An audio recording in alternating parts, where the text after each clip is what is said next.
기도하겠습니다.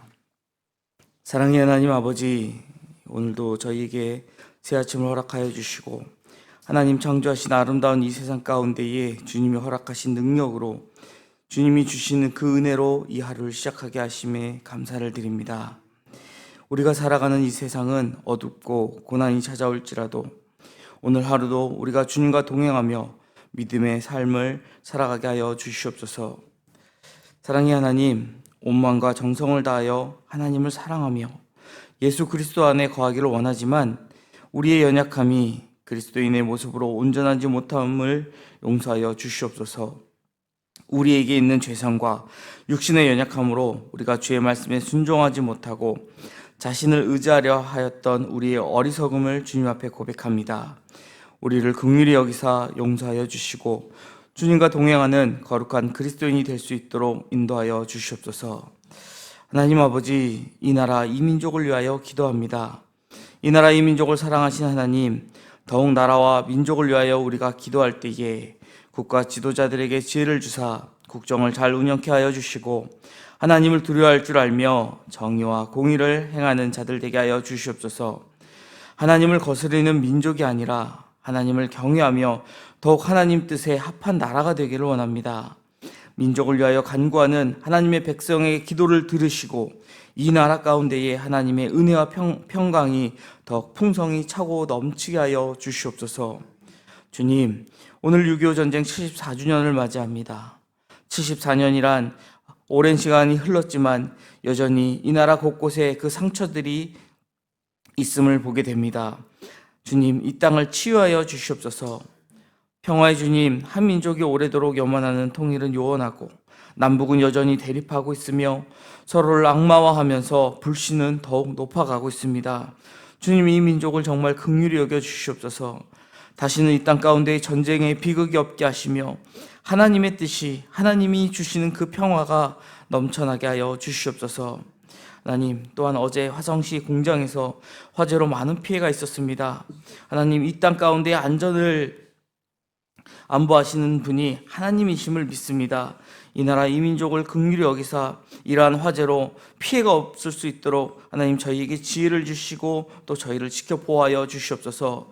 이 일로 또 아픔을 당한 많은 이들이 있습니다. 슬픔을 당한 이들이 있습니다. 그들을 위로케 하여 주시고 이 일로 인하여 그들이 좌절하고 낭망하여 이 삶을 포기하지 않을 수 있도록 붙들어 주시옵소서. 하나님, 세계 곳곳에서 들려오는 전쟁의 소식이 아직도 끊이지 않고 있습니다. 여전히 멈추지 않고 있는 우크라이나와 러시아의 전쟁의 소식이, 중동의 많은 전쟁의 소식이 저희들의 마음을 아프게 합니다. 하나님, 우리의 욕심과 또 우리의 생각으로 인하여 하나님 일어나는 이 전쟁이 얼마나 많은 피해를 우리에게 가져오는지를 우리가 깨달아 알게 하여 주시옵소서. 사람의 힘으로 중지할 수 없는 그 일을 하나님이 주시는 마음으로 서로 화해의 장으로 또 대화의 장으로 그들이 전쟁을 종식시킬 수 있는 그 상황으로 인도해 주실 것을 믿사오니 하나님, 이 세계 열방 가운데에도 하나님의 평화가 넘쳐나게 하여 주시옵소서. 하나님, 저희 영화교회를 위하여 기도합니다. 사랑의 하나님, 저희에게 새 성전을 건축할 기회를 주심을 감사를 드립니다. 도목공 공사가 진행되는 가운데 있습니다. 특별히 이제 안반을 우리가 파쇄하면서 이제 굴착을 계속해야 하는 상황을 마주하고 있습니다. 하나님, 많은 소음과 또 진동으로 그 주변에 있는 이웃들에게 큰 어려움이 있을 줄 압니다. 하나님, 저들에게 너그러운 마음을 허락하여 주시고 이 공사의 기간 하나님 우리가 잘 견디고 이 공사가 순적히 진행되어 속히 완공되어서 또 하나님께 영광을 올려드리며 또 그 공사로 인한 불편이 빨리 해소될 수 있도록 함께하여 주시옵소서. 우리가 서로를 사랑함으로 사랑이 넘치는 교회가 되기를 원합니다. 주의 사랑을 전함으로 전도하는 교회가 되기를 원합니다. 말씀의 능력이 나타나고 치유의 능력이 나타나며 우리가 한 영혼 한 영혼을 귀히 여기며 서로에게 관심과 사랑으로 세워나가는 믿음의 공동체 되게 하여 주시옵소서. 하나님, 이 시간에도 세계 열방 가운데에 주의 복음을 전하는 이들이 있습니다. 세계 각국에 흩어져 복음을 전하는 주의 종들을 지켜주시고 그 선교사님들이 감당하고 있는 맡겨주신 모든 사역 가운데에 또 함께하고 있는 공동체 위에 하나님의 은혜와 평강이 차고 넘치게 하여 주시옵소서. 하나님, 해외 유학 출장 출타 중인 성도들이 있습니다. 군에서 복무 중인 우리의 자녀들이 있습니다. 주의 자녀들이 어디 있든지 주님의 크신 은혜 가운데에 그 인도하신 가운데 거하게 하여 주시옵소서. 또한 슬픈 일을 당한 가정이 있습니다. 장례 일정 가운데 주님 함께 하여 주시고 그 가족들 가운데에 하나님이 주시는 땅에서 얻을 수 없는 평안으로 채우셔서 하나님을 믿고 또 부활의 소망을 갖고 또 이 세상을 살아나갈 수 있는 우리 믿음의 가정들 되게 하여 주시옵소서. 하나님, 이 시간도 주의 말씀 사모하는 마음으로 주님 앞에 나왔습니다. 주님 말씀 들을 때에 말씀 속에서 역사하시는 하나님을 우리가 만나게 하여 주시고 말씀을 통하여 은혜 받는 시간 되게 하여 주시옵소서. 감사드리며 모든 말씀 사랑이 많으신 예수 그리스도 이름으로 기도드립니다. 아멘. 계속해서 열왕기하 4장 말씀 우리가 함께 보도록 하겠습니다. 열왕기하 4장 1절로 7절까지의 말씀입니다. 열왕기하 4장 1절로 7절의 말씀 저희가 한 목소리로 우리가 봉독하도록 하겠습니다. 선지자의 제자들의 아내 중 한 여인이 엘리사에게 부르짖어 이르되 당신의 종 나의 남편이 이미 죽었는데 당신의 종이 여호와를 경외한 줄은 우리가 아는 바이다. 이제 빚준 사람이 와서 나의 두 아이를 데려가 그의 종으로 삼고자 하나이다 하니 엘리사가 그에게 이르되 내가 너희를 위하여 어떻게 하랴? 내 집에 무엇이 있는지 내게 말하라. 그가 이르되 계집종 집에 기름 한 그릇 외에는 아무것도 없나이다 하니 이르되 너는 밖에서 모든 이웃에게 그릇을 빌리라. 빈 그릇을 빌리되 조금 빌리지 말고 너는 내 두 아들과 함께 들어가서 문을 닫고 그 모든 그릇에 기름을 부어 차는 대로 옮겨 놓으라 하니라. 여인이 물러가서 그의 두 아들과 함께 문을 닫은 후에 그릇을 그에게로 가져오고 그는 부었더니 그릇에 다 찬지라. 여인이 아이들에게 이르되 가져오라 하니 아들이 이르되 다른 그릇이 없나이다 하니 기름이 곧 그쳤더라. 그 여인이 하나님의 사람에게 나아가서 말하니 그가 이르되 너는 가서 기름을 팔아 빚을 갚고 남은 것으로 너와 내 두 아들을 생활하라 하더라. 아멘. 하나님이 엘리사에게 그 권위를 주권적으로 세우시는 이야기가 앞서 있었고 이제 그 이후에는 엘리사가 기적을 일으키는 이야기들이 이어지고 있습니다.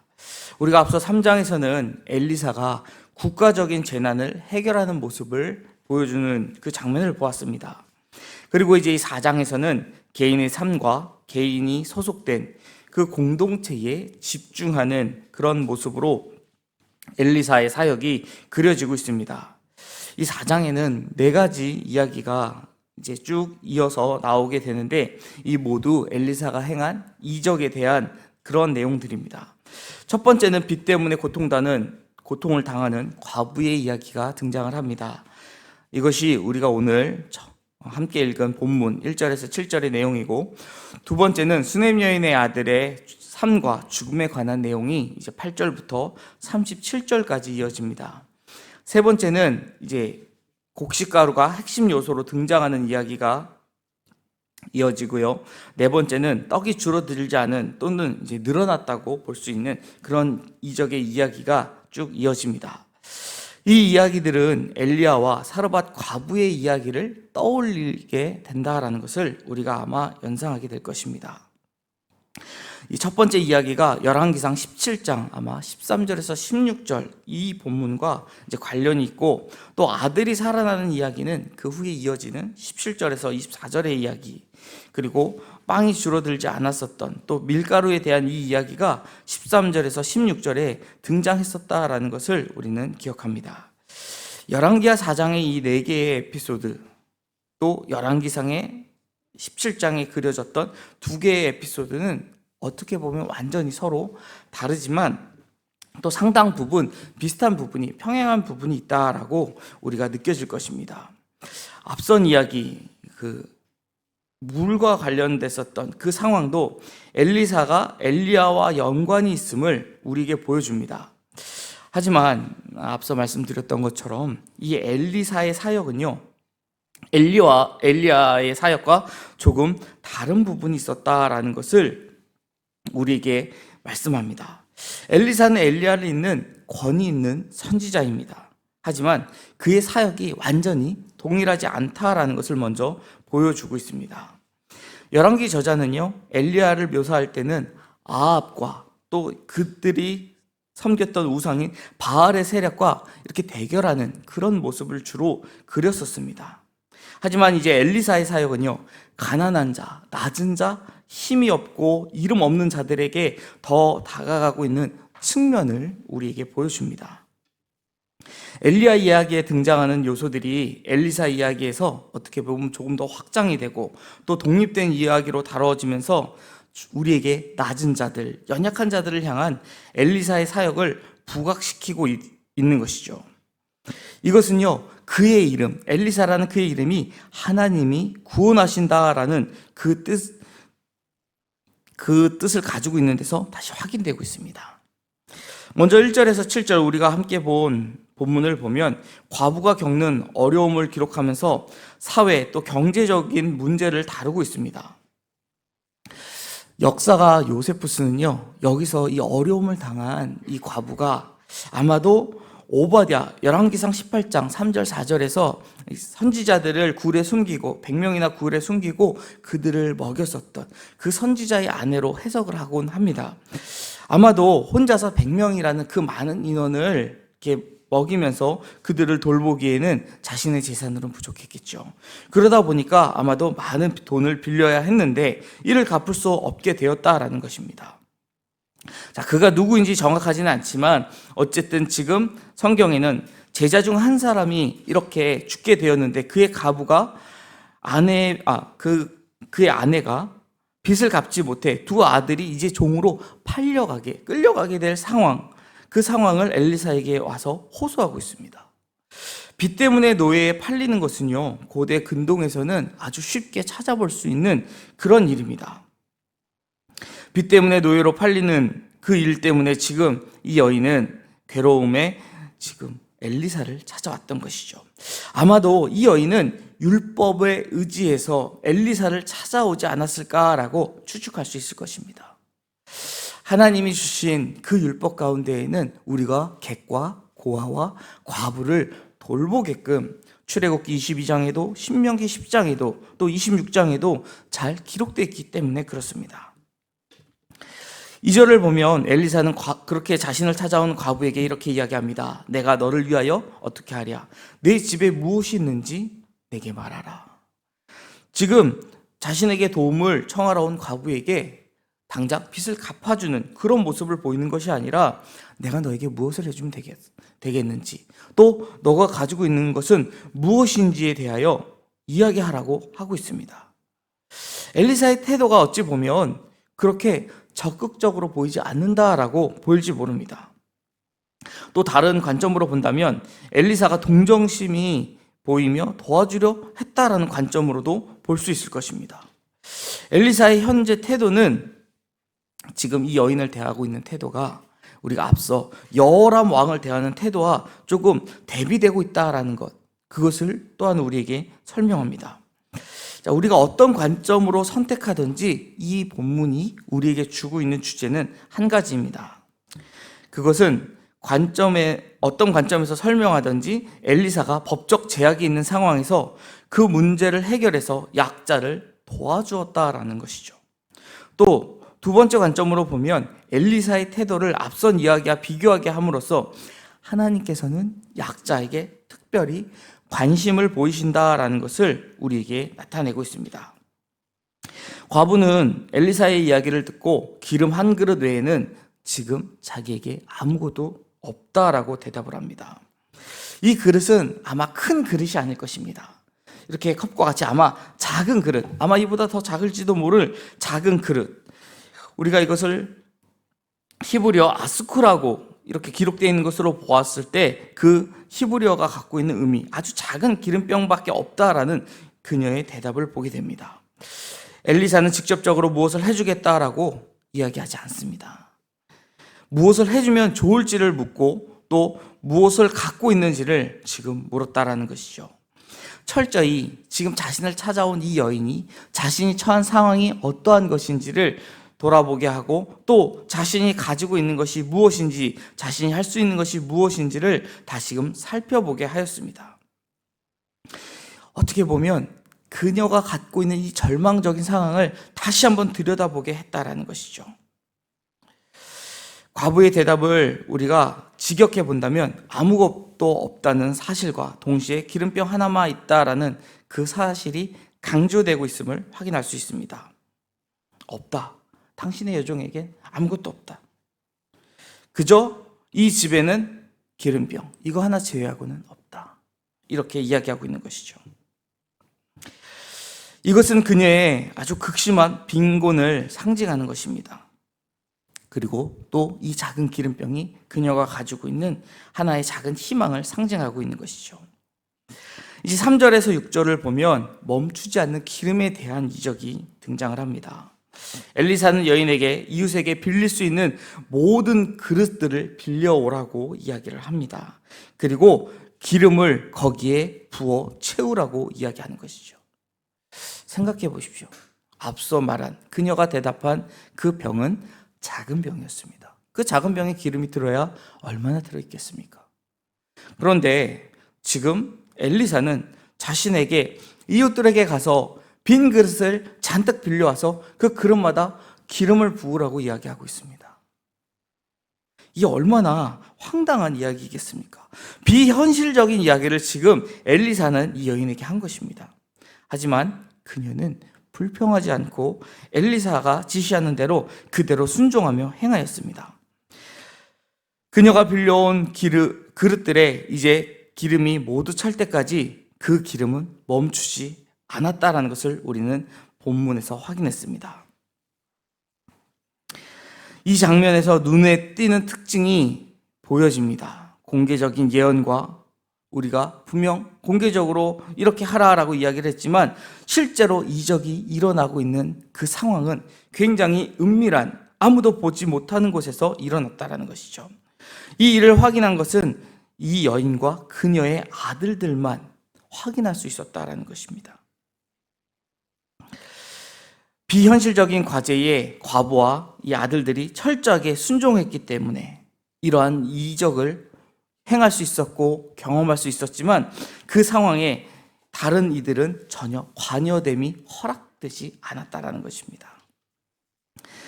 마지막 7절을 보시면 그 기름을 팔아서 빚을 갚으라는 엘리사의 이야기가 나옵니다. 지금 이 엘리사를 찾아온 과부, 이 여인이 가지고 있는 가장 큰 문제의 해결되는 핵심은 빚을 갚는 것이겠죠. 빚 때문에 자신의 두 아들이 종으로 팔려갈 상황이기 때문에 빚을 해결하는 것이 이 문제의 핵심입니다. 엘리사는 빚을 대신 갚아주지 않았습니다. 자신이 갖고 있는 어떠한 물질을, 어떠한 무언가를 팔아서 이 돈으로 가서 빚을 갚으라고 이야기하지 않았습니다. 그저 기름을 채워주었을 뿐이죠. 따라서 기름병을 채우라는 엘리사의 지시는 언뜻 이해되지 않을 수 있습니다. 하지만 결과적으로 그 기름을 팔아서 이 여인은 빚을 갚을 수 있고 그의 문제를 해결할 수 있었다는 것입니다. 문제 해결이 과부가 가지고 있는 소유와 그 믿음에서 시작되었는데 이때 본문은 엘리사가 문제를 끝까지 해결해주는 그 모습을 보여주고 있습니다. 종합적으로 보면 지금 과부의 필요, 또 자원에 대한 질문과 구체적인 지시, 그리고 순종으로 이 문제가 해결된다라는 것을 우리가 확인할 수 있습니다. 오늘 본문을 보면 우리가 삶을 살아갈 때 문제를 해결하는 그 영적인 원리를 우리가 확인할 수 있습니다. 우리는 살아갈 때 해결할 수 없는 문제 앞에서 좌절을 경험하죠. 내가 해결할 수 있는 문제가 있다면 자신이 해결하면 됩니다. 아마 모두가 그렇게 할 것입니다. 하지만 그럴 수 없다라고 한다면 우리가 좌절을 경험하는 것이죠. 그런데 그때에 문제를 해결할 수 있는 묘책이 있다라고 하면 우리가 솔깃하겠죠. 도대체 이 난관을 어떻게 해결할 수 있다는 말인가? 오늘 본문은 어려운 문제를 해결하기 위해 하나님께 구하고 하나님의 말씀대로 순종하라는 아주 단순한, 어찌 보면 우리가 모두 알고 있는 그러한 영적 원리를 우리에게 전하고 있습니다. 먼저 기도하라는 것이죠. 성경은 우리에게 쉬지 말고 기도하라라고 말씀합니다. 하지만 우리는 자주 기도를 쉬곤 합니다. 기도를 쉬는 때는 주로 일상에 아무 문제가 없거나 평안하거나 모든 일이 잘 풀릴 때는 우리가 기도를 쉬곤 합니다. 하지만 문제가 생기고 갑자기 시련이 찾아와 앞길이 막막해 보인다면 우리는 하나님을 찾게 되죠. 발등에 꼭 불이 떨어져야 우리는 하나님 앞에 나와 간절히 하나님의 은혜를 구한다라는 것입니다. 문제 해결을 위한 갑작스러운 기도는 온전한 기도가 될 수 없다라는 것을 우리는 기억해야 합니다. 그럴 때만 하나님을 찾는다라고 한다면 하나님과 깊은 교제를 할 시간이 없을 뿐만 아니라 폭넓은 대화로 우리가 주님의 뜻을 헤아릴 수 없다라는 것이죠. 우상 숭배가 만연했었던 이스라엘에서 이 선지자의 제자들로서 믿음을 지키기 위해서는 극심한 박해와 또 경제적인 어려움을 감내해야 했을 것입니다. 죽은 이 선지자의 생도가 그의 아내가 자신의 남편을 여호와를 경외하는 사람이었다라고 표현하는 대목에서 이들 부부가 얼마나 어렵고 힘든 가운데에서도 그 믿음을 잃지 않았는지 우리는 확인할 수 있다라는 것이죠. 우리가 어려움을 당할 때에도 기도해야 합니다. 그리고 어려운 일이 없을 때에도 우리는 기도해야 할 것입니다. 우리가 어려운 일을 당할 때 기도하는 그 기도가 단지 문제 해결을 위한 기도가 되어서는 안 될 것입니다. 우리는 변함없는 우리의 일상을 살아낼 수 있도록 늘 기도함으로 하나님과 깊은 이 관계를, 교제를 나눠야 할 것입니다. 두 번째로 우리가 순종해야 된다는 것을 확인합니다. 우리 모두가 알고 있는 것입니다.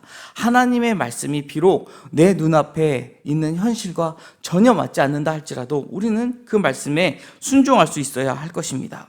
작은 그릇에 있는 기름으로 도대체 그릇을 빌려와 그 그릇에 어떻게 채울 수 있단 말인가? 아마 우리가 일반적인 상황이라면 그렇게 생각했을 것입니다. 작은 병이 있는데 많은 그릇을 빌리지 않는다 할지라도, 작은 그릇을 하나 더 빌려온다 할지라도 작은 병에 있는 기름 하나로 어떻게 또 다른 병까지 채울 수 있단 말입니까? 하지만 분명히 하나님께서 지시하실 때에는 하나님께서 이 상황을 사용하시겠다라는 뜻이 있음을 우리는 기억해야 합니다. 우리는 우리 눈앞에 있는 상황을 보지만 하나님께서는 그 상황을 통해 하나님이 어떻게 영광받게 되실지까지 보고 계신다라는 것입니다. 우리가 하나님께 영광을 올려드리기 위해서는 그저 하나님 앞에 순종하면 되는 것입니다. 우리가 순종할 때에 하나님께서는 우리를 사용하셔서 하나님께서 영광을 받으시고 우리를 복 주시는, 또한 다른 사람들에게 복을 전하는 축복의 통로로 사용할 것입니다. 인생의 어려운 문제는 우리를 기도하게 하지만 자신이 원하는 방식으로 해결되기만을 바라는 기도는 하나님을 만날 수, 하나님의 그 이적을 경험할 수 없게 될 것입니다. 기도는 하나님의 뜻을 이루는 것이고 그 뜻은 우리가 주님의 말씀대로 순종할 때 이루어지는 것입니다. 우리가 기도하고 또 기도한 만큼 하나님의 말씀에 순종할 때에 어려운 문제가 쉬운 문제로, 또 불가능한 문제가 가능한 문제로 변화될 것입니다. 하나님이 알려주시는 그 해답을 우리는 순종함으로 적어내서 하나님의 뜻을 이루어 나아가는 주의 백성이 되시기를 주님의 이름으로 축원드립니다. 기도하겠습니다. 사랑의 하나님, 우리가 인생 가운데에 우리가 예상치 못하는 어려운 문제들을 만날 때가 있습니다. 우리가 하나님 앞에 답을 구하고 우리가 하나님께 이 문제 해결을 간구할 때에 하나님께서 우리에게 제시하시는 그 문제 해결을 우리가 믿음으로 순종케 하여 주시옵소서. 또한 우리가 하나님께 어려운 일을 만났을 때에 간구할 수 있도록 늘 주님과 동행하며 주님과 깊은 교제의 삶을 살아가는 주의 백성들 되게 하여 주시옵소서. 어려운 상황이 있던지 또 우리가 평안 가운데 있던지 늘 주님과 동행하며 주의 말씀에 순종하며 살아감으로 하나님께 영광 올려드리는 저희 모두 되게 하여 주시옵소서. 감사드리며 예수님 이름으로 기도드립니다. 아멘.